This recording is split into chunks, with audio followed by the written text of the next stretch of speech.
Welcome to Your OC Sucks, the weekly podcast where we review and critique the best and the worst fan-created original characters from the My Little Pony Fandom. This show is unscripted and unfiltered, so modern language will be used. As well, this show can be a little heavy on the critique at times. That being said, if you are easily offended, don't watch. If not, feel free to join us for this week's show. This is episode 47 for January 30th, 2015. This week is a Mummified and Smooth show. And other than going for a triple for the episodes I've been on, we've been dragging this episode out for a while, but now we get to fire one out to you guys. So, join us as we fly into this week's episode. My name is Mummified Thunderbirds. I am the host and show manager. I am joined by... Smooth Sailing, and I'm the editor. It will never not feel weird during these two people episodes. Yeah, it's really weird. This week, we're like, you could kind of pull out of that terrible intro. We're going to be doing dragons. We're going to do dragon ponies. Well, not necessarily dragons. Well, draconic of sorts. Yeah, since we don't have a lot of pure dragons, we could probably for this episode, because it's just two of us and that would mean only 4 OCs total, we could probably do pure dragons, but instead we're doing draconic, meaning if they are part dragon, even. Fan art! Fan art's something we do have, other than... Fan art, indeed. Yes. I love the fact that we keep getting art based around Medi's new OC, and that's really cool. That I'm even happy for him about the fact that people are, like, accepting of it. We got a whole set from Astra Nix, doing little single line paper things for all of us. I don't mean to be, like, super self-obsessed with my character and my persona through the internet and the avatar, which I live my mild horse fame through. But whenever people are like, yeah, Mummified, he's so manly, or, oh, he's so cute, which I'm not, or, oh, in this case, kawaii as fuck. Like... kawaii AF, as it says, but kawaii as fuck. It's just like... Oh, that's what that means.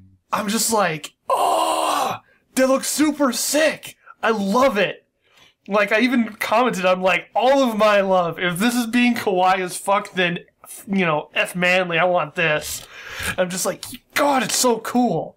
And then there was the other one where Mummz is manly, where he's just like, manly! I'm just like, yes, I want that. I want that to be like, I think I might make that another one of my icons. I don't know. And then there's the Mummified Manly as Hell, which by far is like my favorite this week. Like my top. I don't normally give like a top fan art because they're all really, really cool. And I always love all the fan art I get.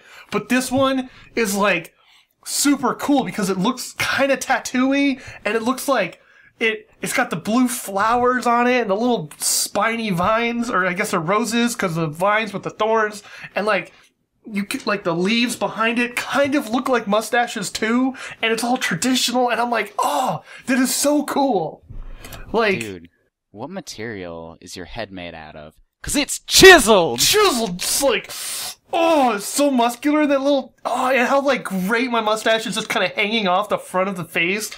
Oh, it's so cool. God, that's awesome. Don't worry, this is just for science, Mummified. I love science. By the way, the anatomy on this is actually not that bad. It's pretty good. Not that bad. I think it's pretty good. Yeah, it's pretty good. That's good anatomy. The Yox Dungeon Crawler? Yes? Smooth, you look good in the midriff. Thanks. You're welcome. Thanks, indeed. Also, I'd be perfectly fine as the female. I mean, I'm kind of surprised, yeah, that Commander isn't female, but screw him. I'm best female. I also got a Smooth Sailing is Best Pony by Alicorn Gamer, and it's freaking purple everywhere, sparkles. Oh, there's a certain comic or 4-panel comic that is done about you and a little Miss Cherry. Oh yes. Technically, I'm not in it, but I'm mentioned. It seems that at some point, maybe because of me saying that Cherry Berry was the best one of last year, and that Mimkaji or Mimkaji, we still don't know how to pronounce it. Dang it! Mimkaji. I think it was Mimkaji. I hope. Mimkaji.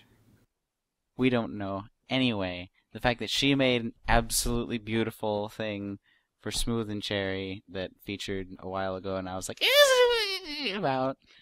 And then all of a sudden, ship? Yep. I'm like, oh no. Ships have been sailed. Oh no. Ship has been sailing? Sailing ship? But it's okay. Cherry has her heart set on someone else. Aww. That's okay. You're just happy knowing she's happy. Yeah. Yeah. Yeah. Anyway, I'm gonna go back to loving myself in the mirror real quick, but while we're doing that, we're gonna also move into the actual heart and meat potatoes of this episode. Heart and meat potatoes. Heart of the meat potatoes of this episode. Okay. So, like we said during the opening, this is going to be our Draconic episode. So that means we got dragons, dragon hybrids, scaly, fire, spiny, wing thingy majiggers located in this week's episode. So, I'm going to roll the die of fate. Now, this only just dawned on me that I could technically do this, since normally I am the 1 on the die of fate and Smooth is the 4 on the die of fate. I'm going to go with, if I roll a 1 or a 3, that means any of the odds, it's going to be, I'm going to go first, and if I roll a 2 or a 4, that's going to be Smooth. He's going to go first. Yeah. Well, we're going to do this. Roll it. Oh, it almost fell off the table. That's a 2. Dang it. So, that means Smooth gets to go first. Fine. I'll start Sucker. off the episode strong with an OC that I really like, and this OC is Tolador. Tolador is a dragon and pony hybrid. Her father was a dragon and her mother was a pony. She's basically around the height of an alicorn, meaning she's most likely between Cadence and Luna height, because all of the alicorns are different in size. But she's actually only slightly older than the Cutie Mark Crusaders. So, because of dragon genetics and stuff like that, she doesn't know if she's ever going to get a Cutie Mark or anything like that, so that is one thing that might screw her over for society. Also, she is covered in scales, not any fur at all.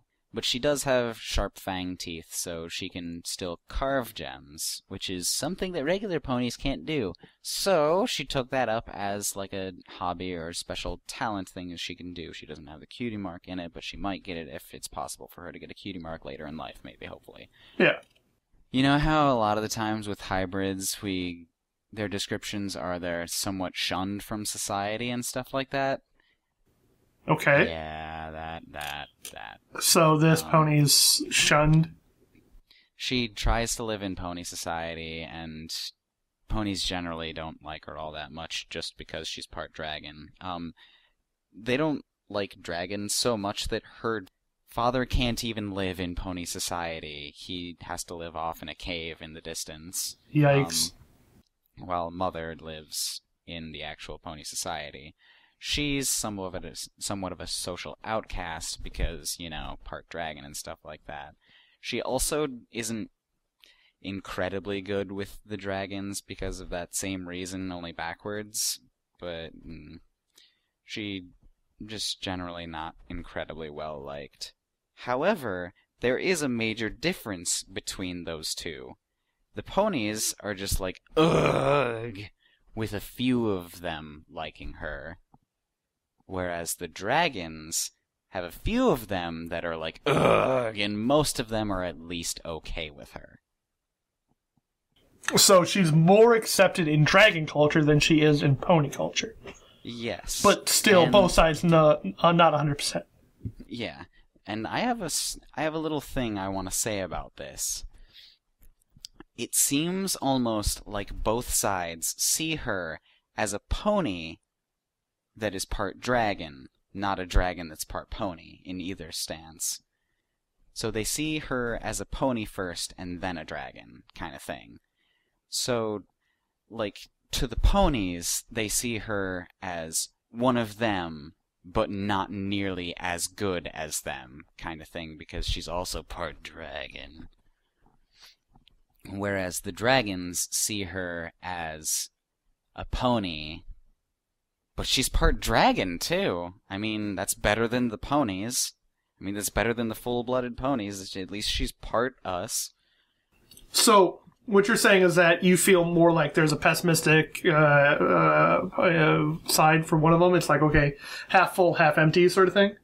Yeah. And that's really interesting. Like, that's a cool point to bring up, but I feel like that doesn't actually work because they're just so easily accepting of Spike. He was also a baby dragon still, whereas she's as tall as an alicorn.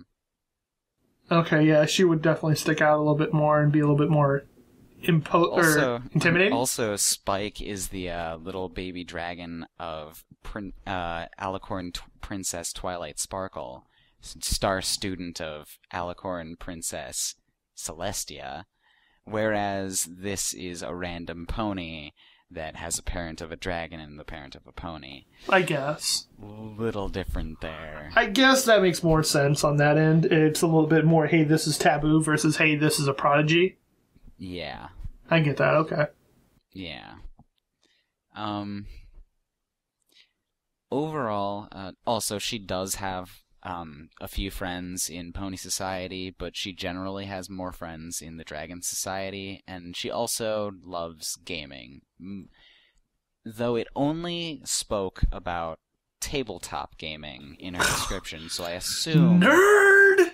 Hey, she plays a game called Trail Seeker. Joke for those of you who get it. Oh my god! That's legitimately in the description. Shut no, up. It's seriously there.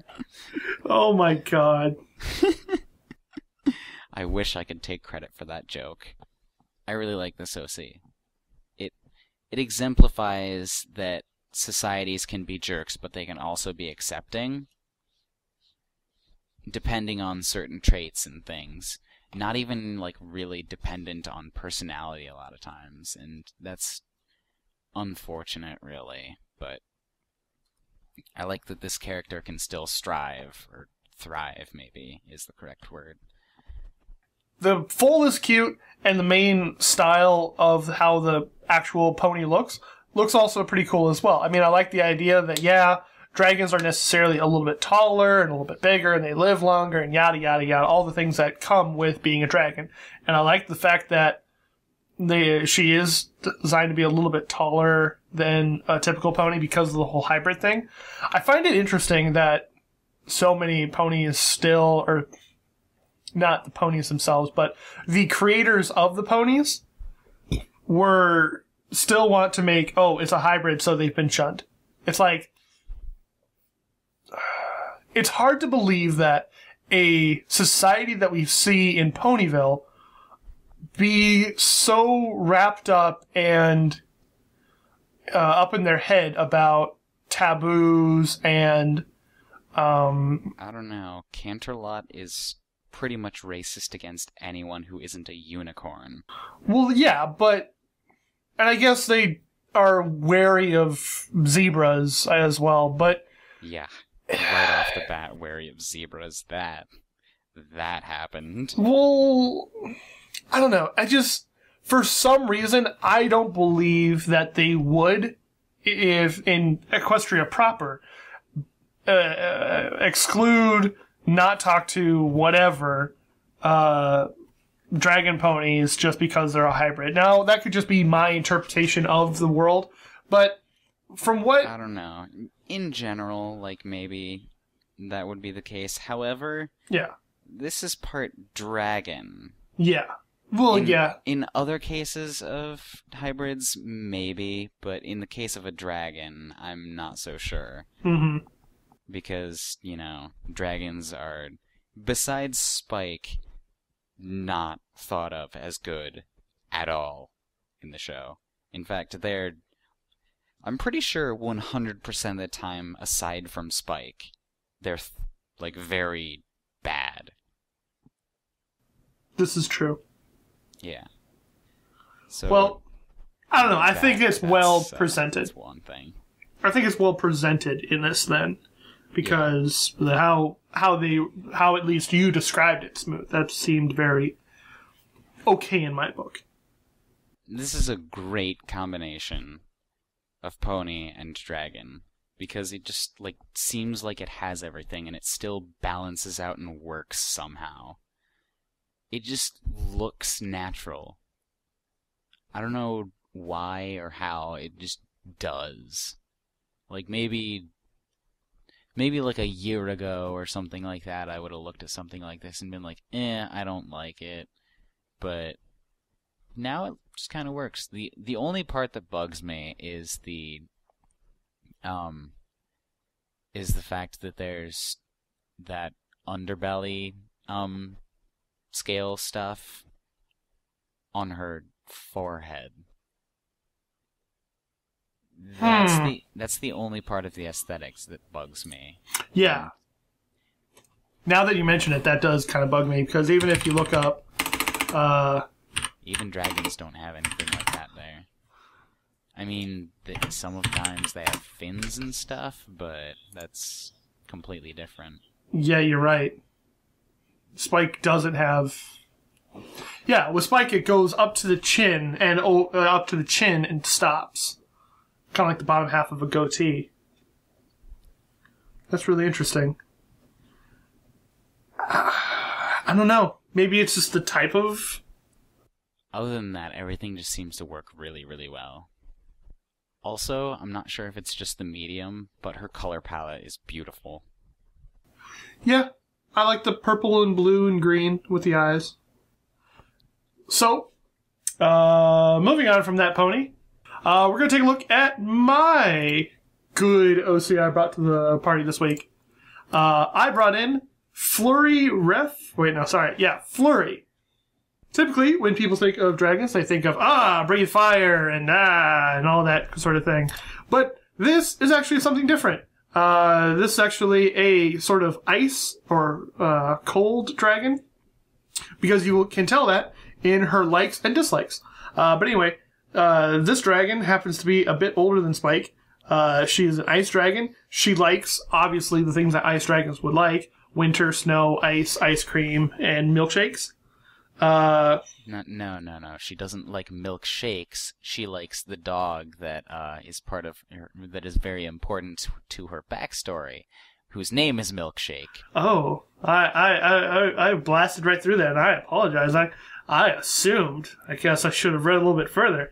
But she also likes she dislikes summer, spicy food, warm days, and fears open flames.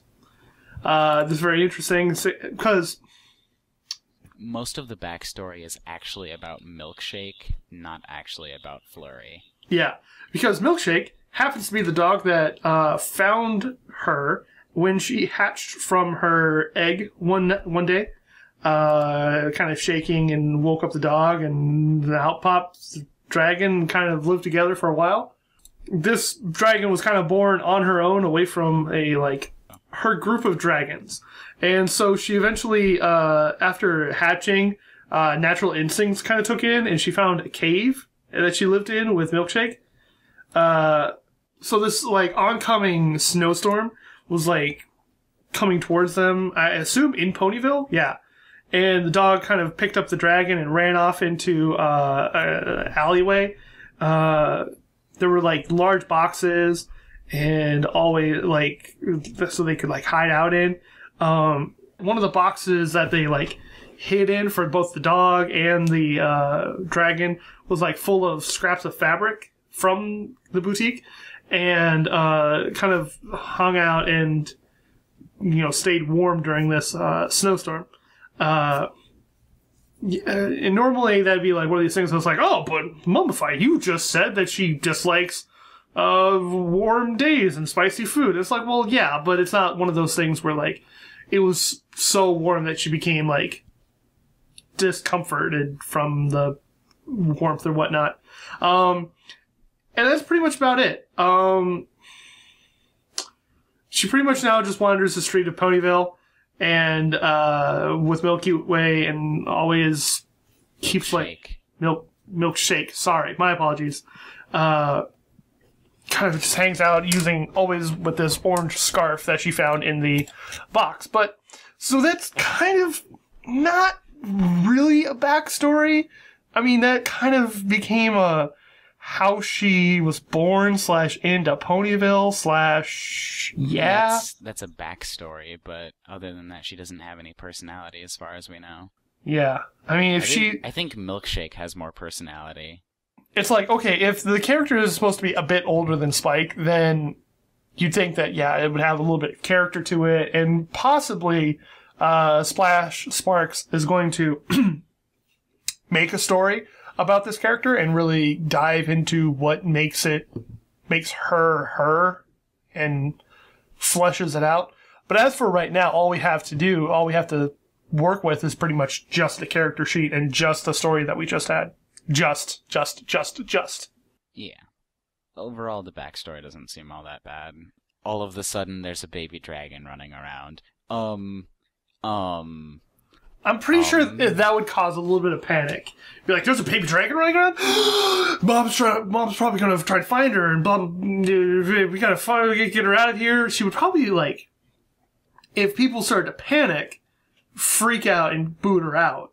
Or... that's the most likely case. Yeah. I like this character aesthetically. It's a little bit of a Spike clone, so to speak. But then again, it's like, okay, an adolescent dragon's not an adolescent dragon. Actually, I would say that she's very not Spike, because she doesn't have fins or anything going anywhere. She instead has, hair. It looks like hair, at least. It might, be spikes or something like that. But very thin, flexible spikes? It looks a little too hair to be spikes, in my opinion, but I'm not amazing with things. It's just one of those things that's like, okay, yeah, it's great, it's well designed, and it has a great origin story, but as for, being super, in-depth about the character or whatnot, it's kind of lacking. But, like I said, aesthetically, it seems okay. There are I like the coloring behind this character. It is very nice, kind of more medium to light blue for the hair, I'm going to assume, and then a very light pastel. Oh, it's like cloud blue. Oh, yeah. I like that description, actually. That's a very nice one. And then, having gold eyes and kind of that gold scarf works very well together. What her look? I mean, being able to find a scarf that matches your eyes in a box in the alley. The coloration is nice. I like how the colors, both of the colors of her scales, I guess, for her underbelly and for her regular scales, are both really close, but you can easily tell which is which. I like that. Yeah. And her eyes, the white of her eyes, you can tell apart from her dragon skin stuff. It's a little difficult at certain angles, but... yeah, but it's clearly one's really white and one's blue, yeah. It's nice. It's good. I like it. Some things that happen in the Brony community, or when you're trying to make a Dragon OC, is that if you try to make a adolescent dragon that's roughly around the same age as Spike, you run into this thing where it may accidentally end up looking just like Spike, or it's just a Spike recolor, or something to this effect. But this person has used Splash Sparks, changed just enough of this character to make it feel like it's not just Spike. It's not just Spike. There are things that have been changed. There's styles. It's not just a green dragon, I guess. I don't know what you would clarify Spike as, if he was actually a fire or not, but actually changing it to an ice dragon, giving it hair, I guess, we assume, a nice little accessory, and doing sort of a palette swap or color change to it as well. Definitely helps distinguish the two characters apart. So, but still making it Spike enough to where we can recognize it as, oh yeah, that's probably what a dragon of about that age would look like. Exactly. Because we have no idea, because either it's baby or it's teenage, and we have only seen baby Spike, no other baby dragons. Do they all work like that? Who knows?